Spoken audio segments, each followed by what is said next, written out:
मार्गदर्शन आर के क्लासेस के इंग्लिश ग्रामर के इस वीडियो सीरीज में आपका एक बार फिर से स्वागत है। दोस्त, आज जो हम लोग हैं सब्जेक्ट वर्ब एग्रीमेंट का अगला पार्ट लेकर आ रहे हैं आपके लिए। ये जो वीडियो सीरीज है, इस वीडियो सीरीज का ये पार्ट स्पेशली 10th और 12th के बच्चों को नज़र में रख के बनाया गया है। वजह है कि उनका बोर्ड्स नज़दीक है, सो उनके लिए एक काम बन जाता है कि उनका सबसे ज़्यादा वो चीज़ की केयर किया जाए ताकि उनके बोर्ड में अच्छे मार्क्स आ जाएं। सो आप सभी 10th और 12th क्लास के बच्चों के लिए मैं उम्मीद करता हूं कि जो देख रहे हैं 10th और 12th में ही बच्चे पढ़ रहे होंगे, और कॉम्पिटिटिव एग्जाम्स के बच्चे के लिए तो है ही। एकेडमिक सब्जेक्ट्स में बात करें तो आपका ये 10th और 12th और कॉम्पिटिटिव एग्जाम्स के सारे बच्चों के लिए आज का वीडियो खास होने वाला है, क्योंकि आज कुछ ऐसे 5 रूल्स लेकर आए हैं जो बहुत ज़्यादा इंपॉर्टेंट है। देखने में लगेगा कि अरे यार ये तो जानते हैं, लेकिन अजीब तरह सा होगा, थोड़ा सा अलग होगा, उसका किस तरीके से यूज होगा उस सारे के मीनिंग को समझने की कोशिश करेंगे। सो बिना देर किए हुए चलिए करते हैं आगाज। हमें जो पढ़ना है आज सब्जेक्ट वर्ब एग्रीमेंट के इस सीरीज में जो पहला रूल्स है बहुत ज़्यादा इंपॉर्टेंट है, बहुत ज़्यादा इंपॉर्टेंट है। हम लोग 3 से 4 रूल्स यहाँ पे करेंगे।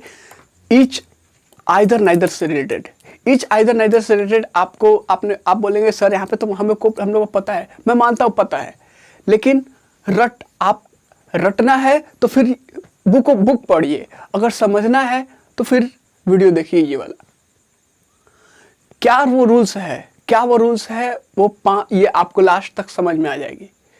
पहला जो रूल्स है आपका ईच और आइदर नाइदर से, वो पहले की तरफ देखते हैं। सो वीडियो को स्किप ना करें और पूरा उम्मीद करता हूं आप देखें। पहला, बिना देर करते हुए शुरू करते हैं। पहला रूल्स है आपका ईच आइदर नाइदर। ये तीनों के तीनों जो वर्ड्स है, अगर इसके बाद ऑफ आया है और इसके बाद कोई नाउन आया है या फिर प्रोनाउन आया है, तो इसके बाद जो आपका वर्ब लगेगा, ये वर्ब का नेचर क्या होगा, सिंगुलर या प्लूरल। ध्यान दीजिए, ईच आइदर नाइदर के बाद अगर प्रीपोजिशन ऑफ लगा है और इसके बाद कोई आपका सिंगुलर ये क्या बोलते हैं नाउन या प्रोनाउन है, तो यहाँ पे वर्ब कैसा लगने वाला है, ये चीज़ को हम लोग अच्छे से डिस्कस करेंगे। जरा सोचिए आप क्या हो सकता है। ईच आइदर नाइदर के बाद कोई ऑफ लगा है, यहाँ पे नाउन या प्रोनाउन है, मतलब ये सेंटेंस के सब्जेक्ट के रूप में काम कर रहा है, ये सेंटेंस के सब्जेक्ट के रूप में काम कर रहा है। ये सुनो, अब सब्जेक्ट के रूप में काम कर रहा है तो कह रहे हैं सर सब्जेक्ट का हिस्सा है, सब्जेक्ट के रूप में काम नहीं कर रहा, सब्जेक्ट का हिस्सा है पूरा का पूरा यहाँ से। तो यहाँ पे वर्ब लगने वाला क्या होगा, जैसे देखते हैं, each of this boys, each of this boys is और आर डैश, क्या इज और आर गुड एट स्टडीज। अगर आपको लगता है ये सेंटेंस बहुत इजी है, एक सेंटेंस और देता हूं, same to same sentence, each of this boys is और आर गुड एट स्टडी। जरा बताइए क्या होगा। यहां से हम लोग ये भी देखने की कोशिश करेंगे कि यहाँ पे ईच ऑफ के बाद, each of either of neither of के बाद जो सब्जेक्ट है आपका, वो सब्जेक्ट क्या होगा, सिंगुलर होगा या प्लूरल होगा, यहाँ पे वर्ब प्लूरल होगा या सिंगुलर होगा। ये दोनों के दोनों चीज को क्लियर करेंगे, क्योंकि हम लोग अक्सर क्या करते हैं ना, इससे रूल्स जो पढ़ते हैं तो रूल्स पढ़ते हैं तो हम लोग यहाँ पे वर्ब की तरफ अटैक हो जाते हैं, और यहाँ पे सिंगुलर ये वर्ब, यहाँ पे ये जो आपका सब्जेक्ट है, सब्जेक्ट में जो नाउन और प्रोनाउन होता है वहाँ पे केयर ही नहीं करते और गलती हमारा वहीं पे हो जाता है। So point to be noted, आपका एग्जाम्स आपके सर पे है, सो उस चीज को ध्यान रखिएगा और यहाँ पे इस चीज को केयरफुली स्टडी कीजिए। ईच आइदर नाइदर, जरा दोनों सेंटेंस मैंने दिया है, यहाँ पे देख रहे हैं प्लूरल है, यहाँ पे सिंगुलर है। जरा सोचिए क्या हो सकता है, दोनों में से कौन सा सही हो सकता है। पहले इतना सही कर लेते हैं, उसके बाद आगे बढ़ते हैं। ईच ऑफ दिस बॉयज या फिर ईच ऑफ आप दिस, या फिर आप यहाँ पे दिस होगा तो क्या होगा, एक और सेंटेंस देखते हैं। यहाँ पे एक सेंटेंस और दिख रहा है हमको, each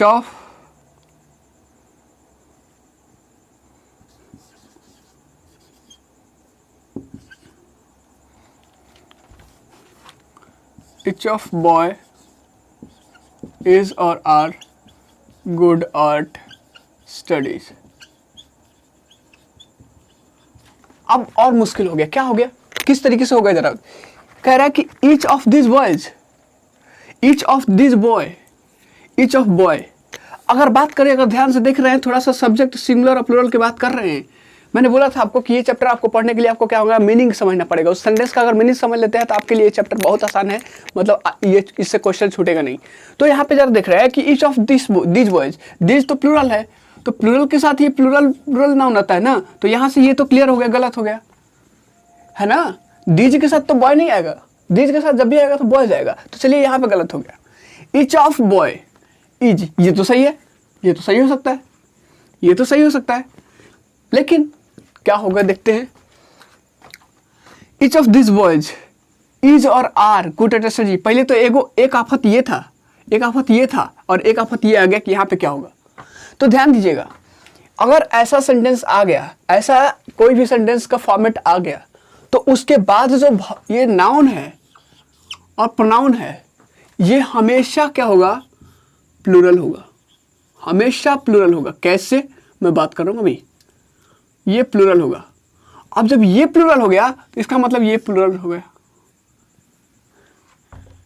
ये जब प्लूरल हो गया तो अब क्या हो गया, अब जब प्लूरल ये हो गया तो इसका मतलब प्लूरल सब्जेक्ट हो गया ना पूरा।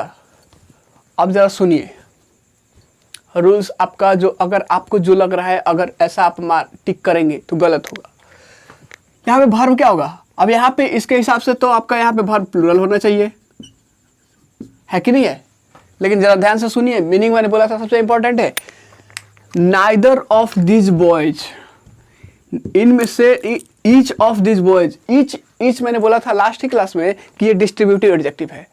ईच ऑफ दिस बॉयज, उन बच्चों में से प्रत्येक, एक बार में सारे लोग को इंडिकेट किया जा रहा है। उन बच्चों में से कितना, जितने बच्चे वहां पे हैं, उन बच्चों में से कितने की बात कर, मैं एक बार में बात कर रहे हैं एक के बारे में। तो एक के लिए आप क्या लगाते हैं sir, each of this boys, इन पूरे बच्चों में से प्रत्येक बच्चा, प्रति प्लस एक, प्रति प्लस एक, प्रत्येक, एक के लिए बात कर रहा है। तो इन बच्चों में से कितना, ईच, ईच, और ईच के बाद क्या लगता है, सिंगुलर लगता है, तो यहाँ पे क्या होगा, सिंगुलर वर्ब लगेगा। याद रखिएगा हमेशा ये चीज, है ना पत्ते की बात। लग रहा था वो सारा का सारा चीज होगा, लेकिन जब क्वेश्चन 4-5 कोशिश तरह से आ जाता है थोड़ा सा अलग करके, तो प्रॉब्लम हो जाती है। ये हमें पता था कि सिंगुलर होगा, लेकिन कैसे होगा उस चीज को सीखने की जरूरत होगी, क्योंकि ईच ऑफ दिस बॉयज, इन बच्चों में से प्रत्येक क्या है, पढ़ने में अच्छा है। Is good at studies, are good at studies नहीं होगा, याद रखिएगा। Point noted.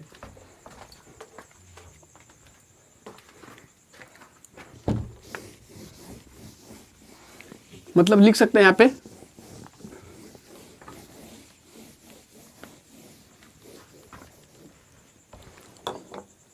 पहला रूल्स क्या है, आइदर, सॉरी इच था ना, ठीक उस तरीके से आइदर नाइदर का होगा। Each, either, neither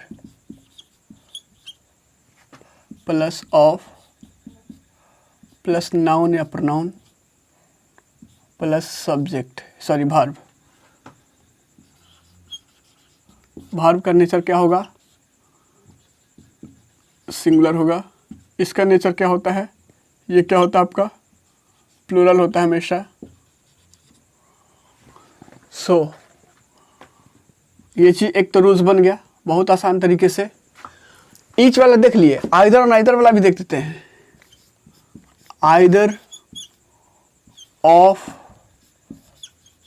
those four pens, these लिखते हैं, दोज नहीं लिखते हैं।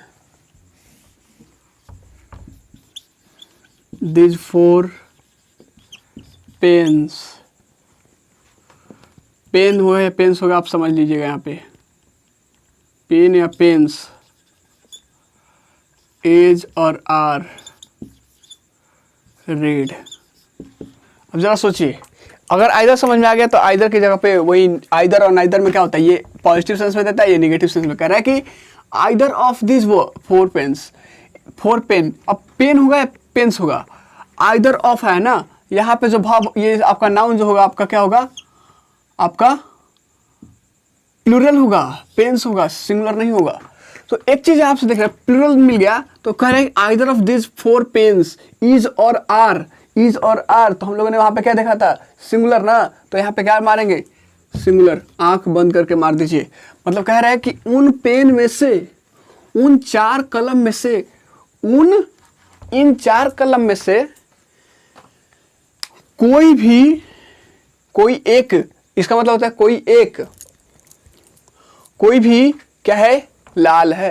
एगो की बात कर रहा है, पूरे लोगों, पूरे पेन में से किसको खोज रहा है, एक लोग खोज रहा है, और एक को क्या कह रहा है कि वो लाल है। मतलब 4 पेन है, 4 पेन में से कितना पेन रेड है, एक, either of this pens, is it clear. और यहाँ पे अगर नाइदर रहता है तो नाइदर का मतलब होता है कि उन 4 पेनों में से, उन सारे के सारे पेन जो है, जितने भी पेन हैं, उनमें से कोई भी एक आपका, ये आपका रेड नहीं है। नाइदर का मतलब नहीं के सेंस में आता है, और आइदर मतलब हाँ के सेंस में आता है। मतलब उन 4 पेन में से कोई भी एक पेन रेड है। अब कौन पेन रेड है नहीं पता है, लेकिन एगो पेन रेड है, वो चीज आइदर बता रहा है। लेकिन जैसे नाइदर आ जाता है तो नाइदर कह रहा है कि कोई भी एक पेन रेड नहीं है। मतलब 4 में से पार्टिकुलर एक की बात कर रहा है कि 4 गो है पेन, तो इसमें से कोई भी एक पेन रेड नहीं है। मतलब ना ये हो, ना ये है, ना ये है, ना ये है। लेकिन जैसे आइदर की बात आती है तो कह रहा है कि 4 में से कोई तो एगो है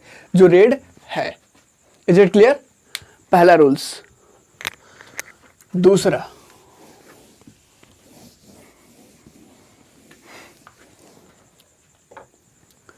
भी इसी से जुड़ा हुआ है। क्या है, ईच, एक minute, each, either, neither.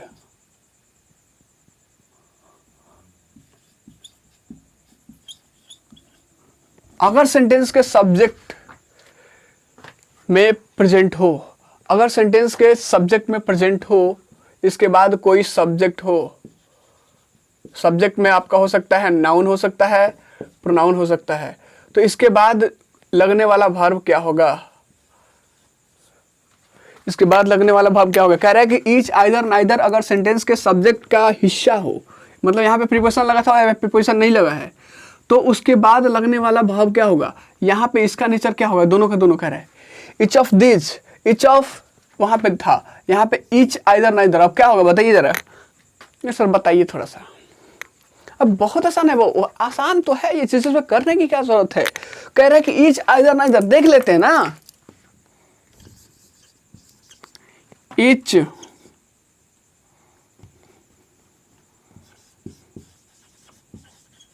Student या फिर स्टूडेंट्स,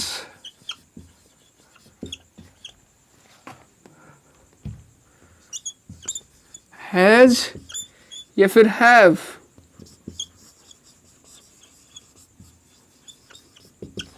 क्या होगा।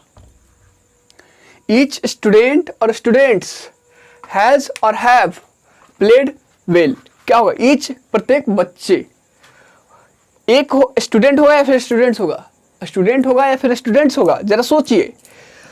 कह रहा प्रत्येक बच्चे, प्रत्येक छात्र, पूरे छात्र में से कितना कह रहा है, एक छात्र को। यहां पे स्टूडेंट होगा मतलब सिंगुलर नाउन, तो यहां पे अब सिंगुलर नाउन, तो यहां पे वर्ब क्या होगा, सिंगुलर या प्लूरल, वर्ब सिंगुलर होगा। Is it clear. मतलब यहाँ पे अगर ये चीज सिंगुलर है और यहाँ पे सिंगुलर है, मीनिंग सिंगुलर दे रहा है ना, तो सिंगुलर अगर मीनिंग दे रहा है तो कौन चीज हो जाए लेगा तो singular he. Is it clear. चलिए दूसरा, आप लिख सकते हैं हिंदी और इंग्लिश दोनों के, दोनों में लिख सकता हूं मैं, आज हिंदी में लिखते हैं थोड़ा सा। अगर सेंटेंस के सब्जेक्ट में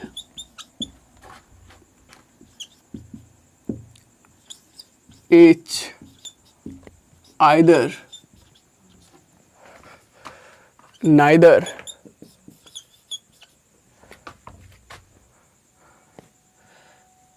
लगा हो तो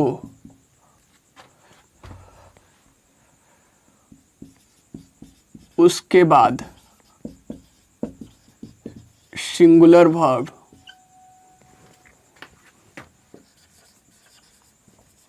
का प्रयोग होता है। Is it clear? ये आपका क्या होता है, आपका सिंगुलर वर्ब का प्रयोग होता है। ध्यान दीजिएगा इस चीज को।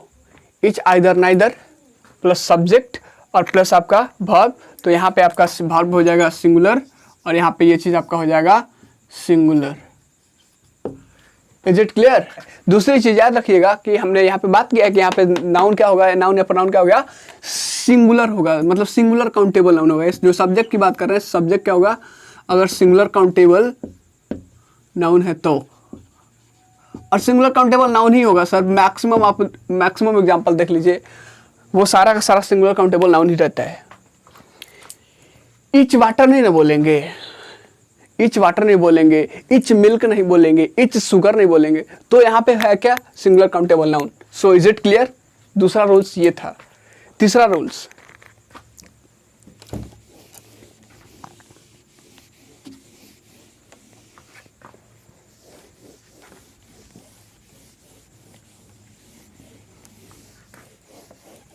बहुत खास होने वाला है आज का। मैंने पहले ही बोल दिया आपको, इतना ज़्यादा खास कि मैं बता ही नहीं सकता था, इतना ज़्यादा एक्साइटेड था इसको आपके पास लाने के लिए।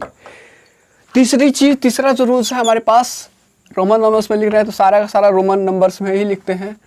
रोमन नंबर्स में लिखने का एक अलग ही मज़ा होता है। अब सेंटेंस के रूप में हम लोग देख रहे थे, सेंटेंस का एक हिस्सा बन रहा था क्या, ईच आइदर नाइदर, मतलब कि किसी, मान लीजिए कि पार्टी में, पार्टी का हिस्सा बन रहा है। अब जब वही पार्टी दे तो मतलब कि एक क्या हो रहा है, तो वहाँ पे एक मेंबर्स के रूप में जा रहा था, लेकिन वही अगर लीडर बन जाए तो, मतलब कहने का मतलब, कहना क्या चाहते हैं सर, कह रहे हैं, कहना चाहता हूँ ये, each either neither, each either neither ये खुद सब्जेक्ट बन जाए तो, ये खुद सब्जेक्ट के रूप में काम करे तो इसके बाद लगने वाला भाव क्या होगा, क्या होगा, मतलब सब्जेक्ट इंडिपेंडेंट सब्जेक्ट है। अब इसके बाद कोई वर्ड्स नहीं लगा है सब्जेक्ट में, मतलब कि इस ये फॉर्म नहीं करता, सेंटेंस का पार्ट नहीं फॉर्म कर रहा है, ये खुद सब्जेक्ट है। जैसे there are 2 rooms but either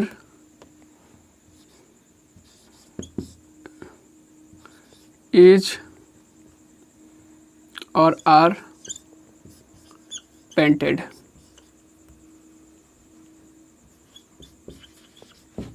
कह रहा है कि 2 रूम्स है। ध्यान से सुनिएगा, मैं इसका नहीं बताऊंगा, बताइए क्या होगा। आसान लगता है ना आपको, बताइए। ईच आइदर नाइदर के बाद ये मतलब सेंटेंस का सब्जेक्ट फॉर्म कर रहा है, तो इसके बाद लगने वाला भाव क्या होगा, ये भाव का नेचर पूछ रहा है, क्या होगा। ये भाव हमेशा आपको सिंगुलर होने वाला है, हमेशा सिंगुलर होने वाला है। तो यहाँ पे जो होगा क्या होगा, इज होगा। कहना क्या चाहता है वो मीनिंग समझिए। कह रहा है देयर आर 2 रूम्स, कमरे कितने हैं, 2 हैं, 2 कमरे हैं, लेकिन सर आप बात कर रहे हैं तो यहाँ पे सब्जेक्ट तो देयर है, तो यहाँ पे कैसे, सब्जेक्ट तो देयर है, बिल्कुल ये सब्जेक्ट है, लेकिन जरा आपने पढ़ा होगा कंजक्शन। कंजक्शन में क्या होता है कि कुछ वर्ड्स होते हैं यहाँ पे, कुछ कंजक्शन क्या करता है, 2 सेंटेंसेस को, 2 वर्ड्स को, 2 फ्रेजेस को जोड़ता है। तो यहाँ पे कंजक्शन लगा हुआ क्या, बट क्या कर रहा है, इस सेंटेंस को इस सेंटेंस के साथ जोड़ रहा है। But either is painted, either is और आर पेंटेड, मतलब कह रहा है उस उनमें से सारे में से क्या, कोई एक, सारे में से क्या, कोई एक क्या किया गया, पेंटेड किया गया। मतलब कि बहुत सारे 2 रूम्स हैं, दोनों में से कोई एक पेंट किया गया। कौन सा पेंट किया गया, लेफ्ट वाला पेंट किया गया, राइट वाला पेंट किया गया, ऊपर वाला पेंट किया गया, नीचे वाला पेंट किया गया, दाएं वाला है, बाएं वाला, साउथ वाला, ये नॉर्थ वाला, कौन किया गया नहीं पता, लेकिन एगो किया हुआ पेंट। क्लियर है, एगो किया हुआ है। तो यहाँ पे क्या होगा, यहाँ पे क्या होगा आपका बट का यूज, यहाँ पे सॉरी सिंगुलर आपका वर्ब का यूज होगा। Is it clear? चलिए एक और एग्जांपल देख लेते हैं। जैसे क्लास में 35 बच्चे हैं, क्लास में 35 बच्चे हैं, लेकिन उनमें से कोई नहीं, उनमें से सारे में से कोई एक भी नहीं प्रेजेंट है। तो यहाँ पे क्या लगता है, वही चीज़ है, देयर आर 30 लिखते हैं, 30 स्टूडेंट्स, बट की जगह पे एंड लगा सकते हैं, कुछ भी लगा सकते हैं आप, बट नाइदर ऑफ नहीं सर, नाइदर हमको सब्जेक्ट के रूप में रखना है ना, नाइदर इज और आर प्रेजेंट। देखिए क्या कर रहा है कि 32 बच्चे थे, 30 छात्र हैं, लेकिन नाइदर इज और आर प्रेजेंट, उनमें से कोई भी नहीं, लेकिन उनमें से कोई भी नहीं एब्सेंट है, मतलब प्रेजेंट है, मतलब एगुड़ो बच्चा नहीं आया है, उनमें से एक भी उपस्थित नहीं है। एक के बारे में कर रहा है ना, यहाँ पे एक को इंडिकेट कर रहा है, फोर्स उसका किस पे जा रहा है, एगो पे जा रहा है, इसलिए यहाँ पे सब ये वर्ब क्या होगा, सिंगुलर होगा। सो याद रखिएगा, इसको आप लिख सकते हैं बहुत आसानी तरीके से, ये आप एग्जांपल नोट कर लीजिएगा। कह रहा है, हिंदी में लिख देते हैं या इंग्लिश में, इफ एच, या फिर थोड़ा सा अच्छे से लिखते हैं इसको इंग्लिश में जब लिख रहे हैं तो, if words like H, either, neither,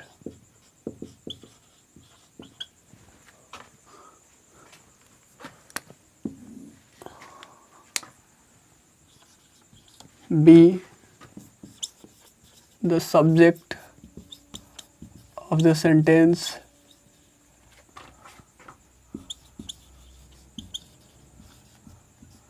then it will take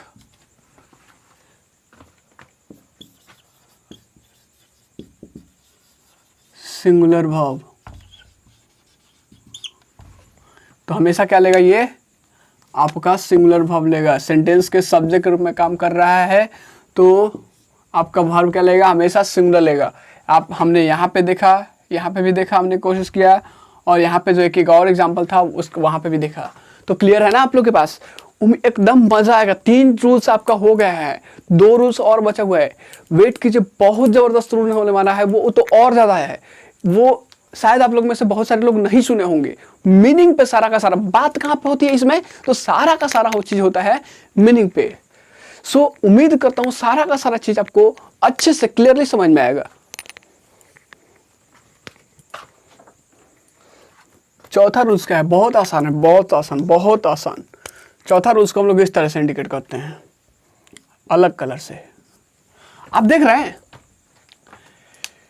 लिबास काला है लेकिन बात सफेद कर रहे हैं।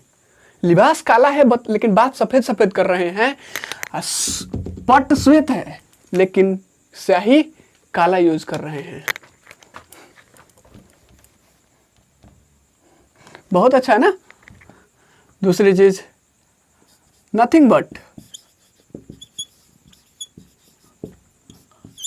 एवरीथिंग बट, बहुत जबरदस्त रूल्स, इसको तो याद ही कर लीजिए। ये दो वर्ड्स हैं हमारे पास, 2 फ्रेज आप बोले तो, एक नथिंग बट और एवरीथिंग बट। अगर सेंटेंस के सब्जेक्ट के रूप में आ जाए, सेंटेंस के सब्जेक्ट का फॉर्म कर दे, सेंटेंस का सब्जेक्ट खुद बन जाए, तो इसके बाद लगने वाला वर्ब हमेशा क्या होगा, हमेशा क्या होगा, देखते हैं।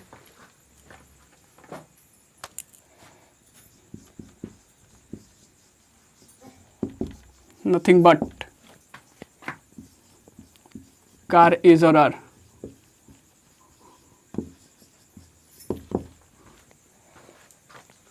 नथिंग बट कार इज और आर सोल्ड हियर।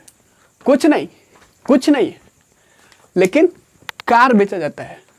कुछ नहीं लेकिन कार बेचा जाता है। Is it clear?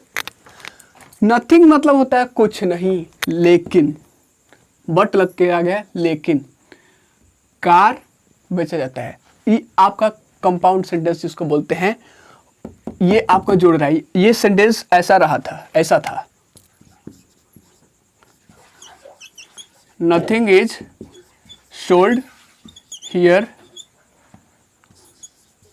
But car is sold here. मतलब यहाँ पे कुछ नहीं मिलता है, कुछ नहीं बिकता है, लेकिन एगो चीज बिकता है, क्या? कार। कुछ भी नहीं बिकता है लेकिन कार बिकता है।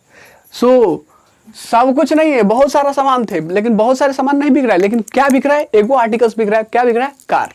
तो कार कितना एगुड़े आर्टिकल है सर? तो अब जरा बताइए, एक ही चीज है तो यहाँ पे कार के लिए इज और आर लगेगा, इज लगेगा कि आर लगेगा? तो बेशक आपका इज लगेगा। सो याद रखिएगा, takes singular verb when it is the subject of the sentence। जब सेंटेंस का सब्जेक्ट का रूप हो, जब सेंटेंस का सब्जेक्ट हो नथिंग बट और एवरीथिंग बट, तो इसके बाद क्या हो रहा है? इसके बाद आपका क्या होगा?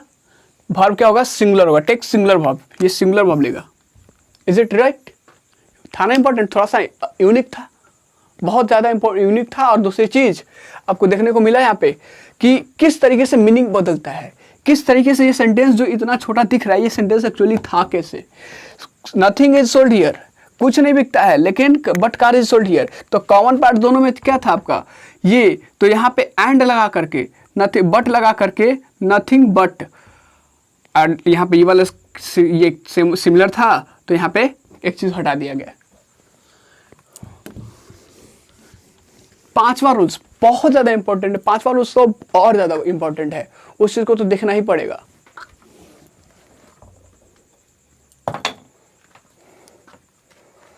पांचवा रूल्स क्या है?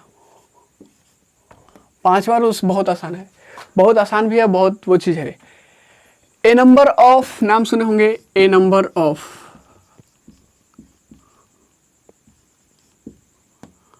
a large number of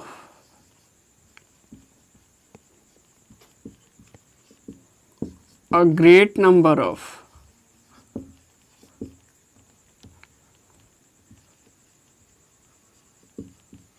के बाद लगने वाला, अगर ये सेंटेंस के सब्जेक्ट के रूप में ये काम करे, मतलब सेंटेंस का एक सब्जेक्ट जो होता है उसका अगर हिस्सा बने, तो उस हिस्से के बाद क्या लगेगा?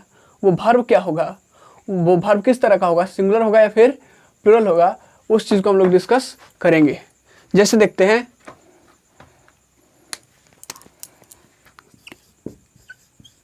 ए नंबर ऑफ, और यहां पे ये भी देखेंगे बॉय होगा या फिर बॉयज होगा। बॉयज इज और are present in the hall. कह रहा है कि ए नंबर ऑफ बॉय और बॉयज इज और are present in the hall. कह रहा है कि यहाँ पे बहुत सारे बच्चे क्या हैं? आपके उपस्थित है हॉल में। कहाँ पे? हॉल में। अब ए नंबर ऑफ मतलब बहुत के सेंस में आता है, याद रखिएगा। ए नंबर ऑफ का हिंदी हो जाता है बहुत। चाहे आपका ए नंबर ऑफ हो या फिर ए लार्ज नंबर ऑफ हो या फिर ए ग्रेट नंबर ऑफ हो, इन सारा का सारा चीज का मीनिंग हो जाता है आपका बहुत। तो बहुत के सेंस में आप क्या लगाएंगे यहाँ पे? इज, ये बॉय और बॉयज, तो डेफिनेटली आपके पास क्या होना चाहिए? बॉयज होगा। ए नंबर ऑफ बॉयज, इतना क्लियर है। अब यहाँ पे क्या होगा? इज और आर। तो सर यहाँ पे जब सब्जेक्ट प्लूरल हो गया तो यहाँ पे क्या होगा? आप प्लूरल ही रखिएगा। A number of boys are present, बहुत संख्या में बच्चे प्रेजेंट है। वो क्या बोलते हैं उसको? ये अनिश्चित संख्या है, निश्चित संख्या नहीं है। तो यहाँ पे आपका ये चीज आर क्या होगा? सिंगुलर होगा, नहीं प्लूरल होगा। सिंगुलर नहीं प्लूरल होगा। क्यों? क्योंकि यहाँ पे दिखने को मिल रहा है कि बहुत सारे बच्चे, अब बहुत सारे बच्चे का नंबर नहीं दिया, अगर नंबर दिया था 30 40 50 60 70 तो थोड़ा सा समझ में आ सकता था, लेकिन यहाँ पे कोई चीज नहीं दिया हुआ है। कह रहा है कि number large number of a great number of students are present. यहाँ पे जो ये चीज होगा आपका नाउन जो होगा, यहाँ पे जो सब्जेक्ट होगा, सब्जेक्ट के रूप में जो नाउन या प्रोनाउन होगा, ये चीज आपका प्लूरल होने वाला है। और जब प्लूरल ये होने वाला है तो इसके बाद वाला वर्ब भी आपका क्या होने वाला है? प्लूरल होने वाला है। मतलब ये वर्ब भी क्या होगा? प्लूरल होगा, प्लूरल वर्ब। और ये भी आपका क्या होगा? प्लूरल। सो इस चीज को ध्यान दीजिएगा यहाँ पे। लेकिन एगो सेंटेंस और है सर, क्या है? एगो बता दें? चलिए बता देते हैं, वो इसी के साथ साथ मिटा देते हैं थोड़ा देर के लिए। लेकिन अगर द नंबर ऑफ आ जाए तो हो सकता है ना, ए नंबर ऑफ आ सकता है तो द नंबर ऑफ नहीं आ सकता है। तो जरा देखते हैं इस पर सेंटेंस एक बना के। द नंबर ऑफ बॉय और बॉयज एज और आर क्या 40। क्या फर्क पड़ता है सर? द नंबर ऑफ ये नंबर ऑफ दोनों तो आर्टिकल है ना, है तो क्या फर्क पड़ता है? कह रहे अब जरा सुनिए, द नंबर ऑफ, द तो आपको पता है ना कि स्पेसिफिक चीज के लिए लगाते हैं। तो द नंबर ऑफ बॉय और बॉयज, जो बच्चों की संख्या है कितना है? 40 है। बच्चों की संख्या कितना है? 40 है। तो 40 एक डिफरेंट नंबर है, इसकी हम लोग बात नहीं करेंगे। द नंबर ऑफ, ये सेंटेंस का सब्जेक्ट में आया है, ये चीज इसमें बॉय होगा या बॉयज होगा, तो यहाँ पे बॉय नहीं होगा, बॉयज ही होगा। The number of boys. लेकिन यहाँ पे क्या फर्क पड़ता है? फर्क पड़ रहा है। अब सुनिए, बच्चे कितने हैं भाई? 40। यहाँ पे प्लूरल होगा क्या? हो सकता है। सिंगुलर होगा क्या? हो सकता है। लेकिन रियल में होगा क्या? यहाँ पे द नंबर कह रहा है यहाँ पे कि a number of boys is present in the hall. बहुत सारे बच्चे, काफी संख्या में बच्चे हैं। पहला दफा ये कह रहा है। दूसरा सेंटेंस कह रहा है कि बच्चों की जो संख्या है कितना है? 40 है। हिंदी में याद कीजिए, हाँ है के ऊपर अगर बिंदु लग जाता था तो वो प्लूरल को दिखाता था या फिर सम्मान के लिए दिखाता था। लेकिन अगर है के ऊपर बिंदु नहीं लगा रहता है तो वो सिंगुलर के लिए दिखाता है। जरा इसको प्रोनाउंसिएशन कीजिए। The number of boys is और आर 40। बच्चों की संख्या 40 है या 40 हैं? 40 है। 40 है तो है क्या कह रहा है? सिंगुलर। सो यहाँ पे क्या लगाएंगे? Singular verb. मतलब यहाँ पे वर्ब क्या होगा आपका? सिंगुलर होगा। यहाँ पे वर्ब क्या होगा? Singular verb. ये सिंगुलर वर्ब होगा, लेकिन यहाँ पे प्लूरल। ध्यान दीजिएगा, 2 रूल्स एक के में आगे 5 रूल्स ना 6 रूल्स हो गया। कह रहा है क्या? ए नंबर ऑफ, शॉर्टकट में लिख देते हैं इसको, आप समझ जाइएगा। आपको मैं बता दूंगा कि कैसे लिखना है लॉन्ग कट में। A number of a large number of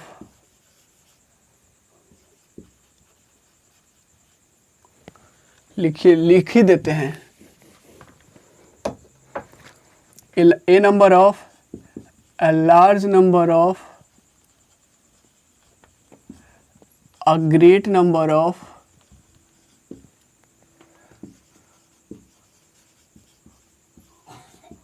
अगर सेंटेंस के सब्जेक्ट के रूप में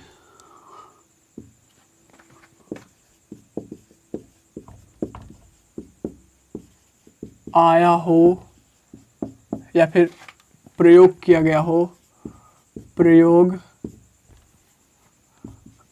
किया गया हो, तो उसके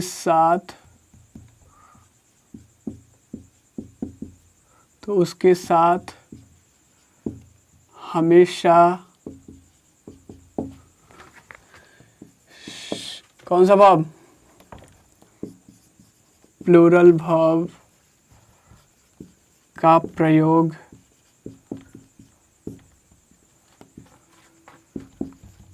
किया जाता है। ध्यान दीजिएगा, ये प्रयोग किया जाता है, प्लूरल वर्ब का प्रयोग किया जाता है। मतलब इसको शॉर्टकट में लिखें, इसको शॉर्टकट में लिखते हैं, ये चीज़ लिख लीजिएगा आप लोग।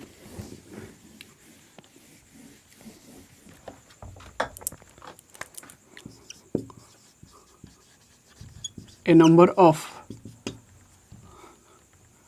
a large number of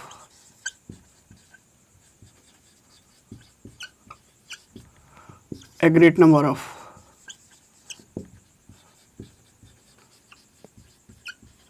के बाद अगर कोई सब्जेक्ट हो तो इसके बाद जो वर्ब होगा, जो वर्ब होगा आपका, वो क्या आपका, वो प्लूरल होगा। और ये क्या होगा आपका, ये भी आपका प्लूरल होगा, चाहे वो नाउन हो या फिर प्रोनाउन हो। दूसरी चीज़ अगर बात करते हैं, इसका एक अलग पहलू है, द नंबर ऑफ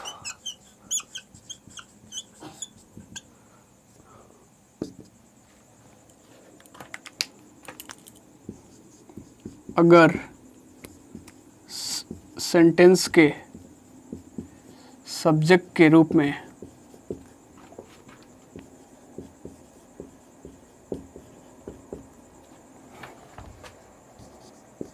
प्रयोग किया गया हो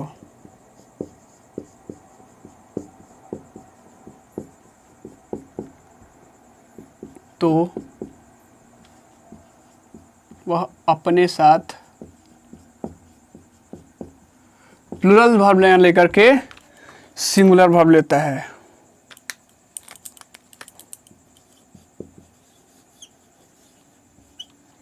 सिंगुलर वर्ब, क्या सिंगुलर वर्ब लेता है। सो याद रखिएगा इस चीज़ को। जैसे हम लोगों ने एक चीज़ एग्जांपल दिया, देखा था ना यहाँ पे, इसको शॉर्ट फॉर्म में कैसे लिख सकते हैं, the number of plus subject ले लेते हैं और सब्जेक्ट के बाद वर्ब ले लेते हैं। वर्ब का नेचर क्या होगा, ये चीज़ वर्ब होगा आपका क्या, सिंगुलर, और ये सब्जेक्ट आपका क्या होगा, प्लूरल। Is it clear? क्या ये क्लियर है? नंबर आ जाता है, मतलब मीनिंग सबसे बड़ा इंपॉर्टेंट चीज़ क्या है, मीनिंग है। अगर मीनिंग आपका निकल गया सिंगुलर तो बाकी कुछ भी हो जाए, चाहे दुनिया भाड़ में जाए, चाहे इधर से उधर जाए, चाहे कौन रूल्स इधर का उधर हो, सारा का सारा मीनिंग अगर निकल गया सिंगुलर तो लगाएंगे सिंगुलर वर्ब, अगर मीनिंग निकल गया प्लूरल तो लगाएंगे प्लूरल वर्ब। तो ये आपका था आज 5 कदम, जो आपको मुझे लगता है कि बहुत अच्छा लगा होगा, क्योंकि कुछ अलग सीखने को मिला है। So it's all for today. उम्मीद करता हूँ इस सीरीज में आप बने रहेंगे। Thank you class, and have a nice day. Stay healthy, stay live forever.